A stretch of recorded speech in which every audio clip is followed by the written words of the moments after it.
दे रहा होगा 305 रुपया एमआरपी लिखी हुई है और ये आजमगढ़ की मंडी से मुझे मिला है मात्र 8 रुपए का।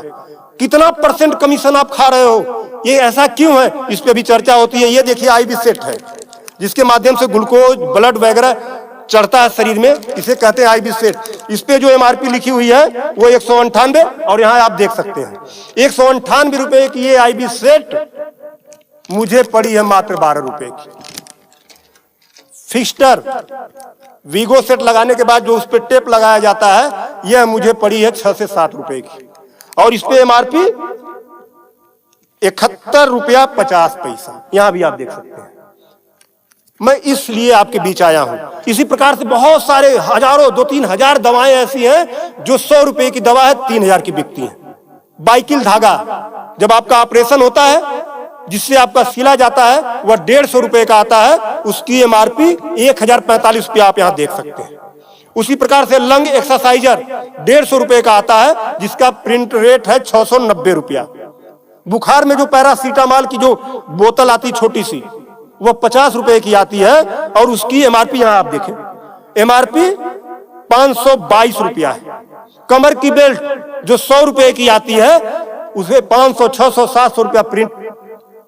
और तो और जब किसी की हड्डी टूटती है तो जो राड पड़ता है, राड अधिकतम रेट राड का 500 से लेके 1500 रुपया तक, अलग अलग वैरायटी है 500 से 15 तक, लेकिन आपको 5000 से 20,000 रुपया 25,000 रुपया चार्ज किया जाता है।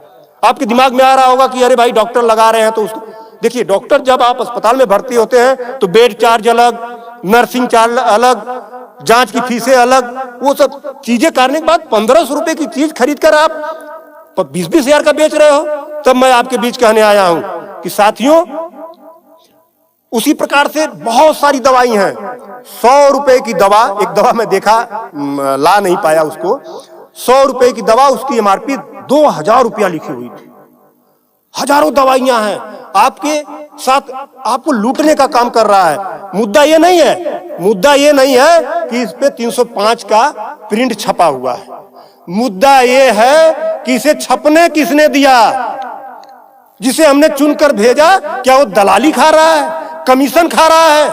8 रुपए की चीज 305 रुपए का प्रिंट वो छपने क्यों दे रहा है? ये चोरी से थोड़ा ना बिक रही है, खुलेआम बिक रही है। तो ये जिम्मेदारी सरकार की है। इसीलिए मैं कह रहा हूं कि आइए, और ये मुद्दा किसी सपा भाजपा कांग्रेस किसी नेता का थोड़ा ना है, ये भारत के 140 करोड़ जनता से जुड़ा हुआ मुद्दा है। आपको आगे आना होगा और आगे आने के लिए आपको इस वीडियो को अधिक से अधिक शेयर करवाना होगा, अधिक से अधिक लोगों को बताना होगा। इसलिए नहीं कि मेरा ये प्रचार हो जाएगा, ऐसा कुछ नहीं है। इस मुहिम को जब ये वीडियो शेयर होंगे, सोशल मीडिया एक ऐसा प्लेटफॉर्म है जिससे सरकारें हिल जाती हैं।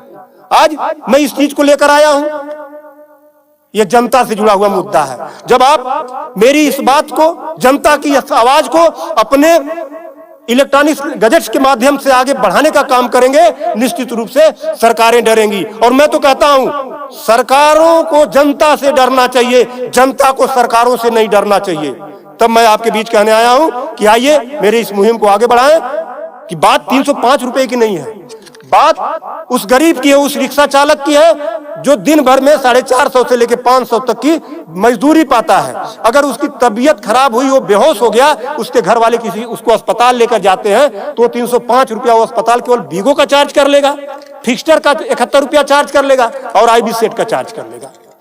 ये सब मिला के 600-700 रुपया हो गया। यानी उसकी 1.5 दिन की दिहाड़ी में अभी तो ग्लूकोज लगा ही नहीं, दवा कोई उसने खाया ही नहीं, बेड का चार्ज हमने बताया नहीं, अस्पताल का चार्ज हमने बताया नहीं। 1.5 दिन की दिहाड़ी उसकी केवल इस 3 आइटम से चली गई। आगे की दवा कहां से आएगी? तब उसका बाप खेत बेचेगा, उसकी बीबी गहना बेचेगी। इस तरह का लूट खसोट। और मैं तो कहता हूं शर्म करो ऐसा करने वाले लोगों। 8 रुपए की चीज 305 की बेचते हो। आज आपके अस्पताल में अगर जो दाई है उसका वेतन 7,000 है, यानी प्रत्येक दिन 210 रुपया। अगर उसकी तबीयत खराब हुई, वो आप ही के अस्पताल में भर्ती होती है तो उसकी 3 दिन की दिहाड़ी केवल इन 3 चीजों की लग जाती है। कुछ तो शर्म करो, कुछ तो सोचो। स्वास्थ्य, शिक्षा, सेवा का क्षेत्र है, लेकिन आपने इसे लूट का अड्डा बना दिया है। सरकारों के मिली भगत से ऐसा हो रहा है। तो मेरा निवेदन है आप लोगों से कि इस वीडियो को अधिक से अधिक शेयर करें ताकि